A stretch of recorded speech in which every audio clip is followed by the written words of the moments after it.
Hi everyone, it's Julie from Yummy Men and Kick-Ass Chicks, and welcome to the October 21st edition of This Week, Next Week. Now, it's really cloudy and mucky and windy and yucky outside today. That explains why the video is a little darker or a little more yellow because I just turned the lamps on. It also explains this mess of hair. But it's okay, it's fall, it's to be expected. You know, one day we'll have 15, the next day we'll have 2, the next day we'll have 27, and then the next day we'll go back to 4 or something like that. And that's okay. We all complain about it because that's our prerogative as Canadians, but we're used to it and we expect it. But anyways, like I said, it doesn't mean that we're not going to complain about it or talk about it. So I'll start with balloons real quick. This week I did something a little smaller. I thought of my daughter when I made this. I thought she'd like it.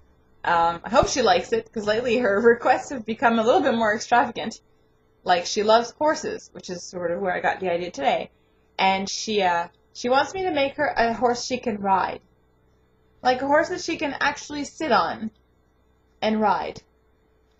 Ugh, not gonna happen. And I've told her many times, not gonna happen. Impossible. Too many balloons. Too long. Not gonna happen. Anyways, hopefully she'll be happy with this one. I made a little rocking horse this week. I used her favorite colors, pink and purple, and she likes some blue, so there's a little...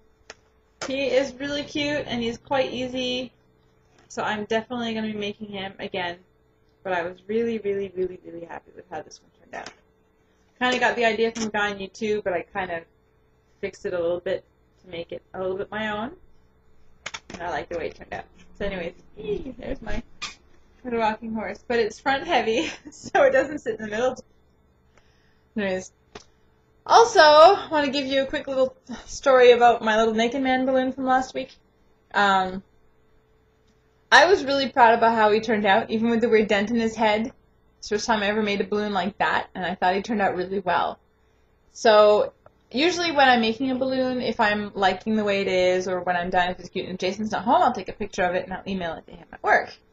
And usually he'll email back going, oh, that's really cool, that's awesome, that kind of thing. Well, this last week, he just kind of made a kind of comment. I'm like, okay.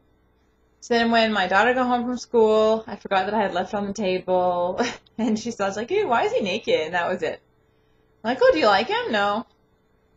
My son didn't think anything of it. And when Jason got home, I said, oh, do you want to see? He's like, I saw it in the picture. I said, it's not the same. And so I showed it to him again. He's like, you know. And I'm like, how can you not like it? It's really cool. He's like, not really. I don't really like it. I think he slipped the other day, or it slipped. Why? Because apparently, often when I email balloon pictures, he will show them to his coworkers. And this time, apparently they decided to go back to their grade 3 selves because they kept asking him if he was the inspiration for my balloon. I didn't think about that. I'm just thinking I made a really cool, funny balloon and that I could share it with my husband. Who knew that his coworkers would go there and try to humiliate him with it? Big boy. Probably mostly men. I'm assuming it was mostly men who did that. Anyways, lots to talk about this week. 2 things I want to mention about the blog from the week that just passed. Right now I have a giveaway from Stacey Kennedy. She is giving away her latest ebook, Shadowed Souls, and I reviewed it on Tuesday, and she provided me with a little snippet on Wednesday, and a really hot, steamy book, really cute, super quick read. So you guys should read the little excerpt, see if it's something that interests you. The contest is open until October 24th, and it's open internationally because it's an emailable book, so open to everyone. And also, yesterday I posted my post about the book launch for Sins of the Angels that happened on Saturday, October 15th. And Carmel from Rabbit Reads and I went and had a really good time. And you can read all about that. And yes, and I of course I didn't have to ask because they said her name many times. It is pronounced in French. I was right in wanting to do so. So her name is Linda Poitvin. And yes, it was a really fun event. Definitely going to the launch for her second book there coming up. It's coming out March 27th, but the launch is most likely going to be in April. So check that out. That came out. That was a part of my life's quirks yesterday. Reading wise, for the first time in I don't remember when, I read 2 books back to back that I'm not going to be reviewing on the blog. It was nice to kind of take a little break. I wrote quick little reviews on Goodreads, but anyways, the first one I mentioned last week was Succubus Blues. Michelle Mead, loved it. I loved it. Loved Georgina, and I really do like Seth a lot. Even though I think he's a little bit of a doormat sometimes, but, you know, I like how he just kind of goes with the flow. So, anyways, I loved it so much, and I just kept thinking about the characters. I finished the book, and I could not get Georgina and Seth out of my head. So I actually bought for my Kobo, which I don't usually do because I have the print copy of Succubus Blues, but I wanted this one like right away. So Succubus on top, I read it. I didn't like it quite as much, but I still liked it a lot. Now my conundrum was, do I continue with the series? Because I have an inkling as to what happens with their relationship, and I know it's like heart-wrenching, and do I want to read books like that? But I'm really curious to see how they'll have their happy ending, because apparently I hear they will have a happy ending. So there's 4 books left of the series. Last book just came out this year, not too long ago. And so I've decided that yes, I will continue it, but I think the best thing to do is to read it when I can, like, read back to back to back to back the last 4 books. And I have no idea when that is going to happen, but that's my final decision after emailing and good reading and tweeting friends about the series and what to do. That's my decision. Because I'll be reading 4 books back to back, most likely those will be reviews that you will see eventually on the blog. And after reading that, I did receive my copy of The Shadow Reader, Sandy Williams. Really good. It's a fae book, but the fae aren't creepy scary. They just have some magic and stuff. They're yummy, and I'm liking it. There's like the court, and then there are the rebels. And this chick, who has brown eyes, but on the cover has silver eyes like the fae. I wonder if that's a mistake. It's pretty cool. Mackenzie is a shadow reader. I'm not going to explain what that is. Maybe I'll try in my review, but probably not. She works for the court, but she's human. And she gets kidnapped by the rebels. Because she's a shadow reader, they want her to shadow read for them. And then they start telling her truths about the court, and then she's like, well, do I believe it or not? And then there's, I don't know, Kyle, I don't know how to pronounce it, Kyol. He is the sword master for the court. She's actually been in love with him for like 10 years, but the king forbids fae and human relationships. And then she kind of has tingly feelings for Aaron, the guy who kidnapped her. Anyway, so it's that kind of a story. What side is telling the truth, and what should she do, and who should she go for? But it's really well written, really well written. It's not one of those sit down and read 4 chapters about the world kind of books. Neither. Like, it's really, I'm impressed, very impressed.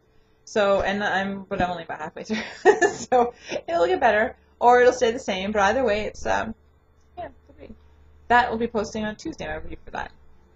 Next week, I should be getting 4 books from Penguin on Tuesday, because November 1st is a big book launch for them. Magic on the Line, Devin Monk is coming out. Heart of Steel, Mel Jean Brooke is coming out. Drink Deep, Chloe Neal is coming out. And Avengers Angel, which is a new series by, I'm not going to try the middle name because I'm going to badger kill it. It's Heather Walden. Lost Angels. Anyways, I'm like, you just read the blurb on Goodreads. You don't need me to tell you what it sounds like it's about. It's been getting a lot of buzz, so that's why I requested it. Thought I'd give it a try. It does sound pretty interesting. Paranormal romance, I believe, from the blurb. That's what it sounds like. Anyways, and then on top of that, on the 25th, Darkness Rising, the second book in Carrie Arthur's Dark Angel, is coming out. And I loved book 1, Darkness Unbound, so I'm anxious for the second book. Jason will be going to the bookstore to get that because they are not doing review copies in Canada. So I was not able to get one. It's okay. Happily buy it. Jason doesn't know it yet, but he is going to the bookstore on Tuesday. And then on top of that, there's Maureen Betida.